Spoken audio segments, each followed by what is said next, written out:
નમસ્કાર દર્શક મિત્રો, એસડી ન્યૂઝ ગુજરાતી ચેનલ પર આપનું સ્વાગત છે અને હું આપની સાથે વૈશાલી પુબારુ કરીશું નજર આજના સમાચાર પર। અંકલેશ્વર શહેર બી ડિવિઝન પોલીસે વીજ ટ્રાન્સફોર્મર તોડી નુકસાન કરી નાસી જનાર 2 ઇસમોને ઝડપી પાડી કાયદેસરની કાર્યવાહી હાથ ધરી હતી। અંકલેશ્વર શહેર બી ડિવિઝન પોલીસ મથકેથી મળતી માહિતી મુજબ તારીખ 8/9/2024ના રોજ સવારના 11 વાગ્યાથી સાંજના 6 વાગ્યા સુધીના સમયગાળામાં મોજે અંધાડાની સીમમાં આવેલ સર્વે નંબર 252 પર અંકલેશ્વરથી ભરૂચ જવાના રસ્તા પર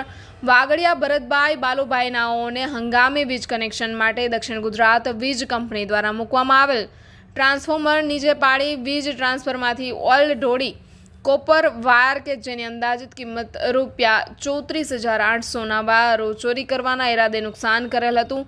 જે અંગે અંકલેશ્વર શહેર બી ડિવિઝન પોલીસ મથકે દક્ષિણ ગુજરાત વીજ કંપની લિમિટેડના ગડખોલ પેટા વિભાગના નાયબ ઇજનેર દ્વારા ફરિયાદ દાખલ કરવામાં આવી હતી અને આ ફરિયાદના અનુસંધાને તપાસ દરમિયાન અંકલેશ્વર શહેર બી ડિવિઝન પોલીસે કેતનકુમાર પુંજાભાઈ પ્રજાપતિ રહેવાસી નવી વસાહત અંધાડા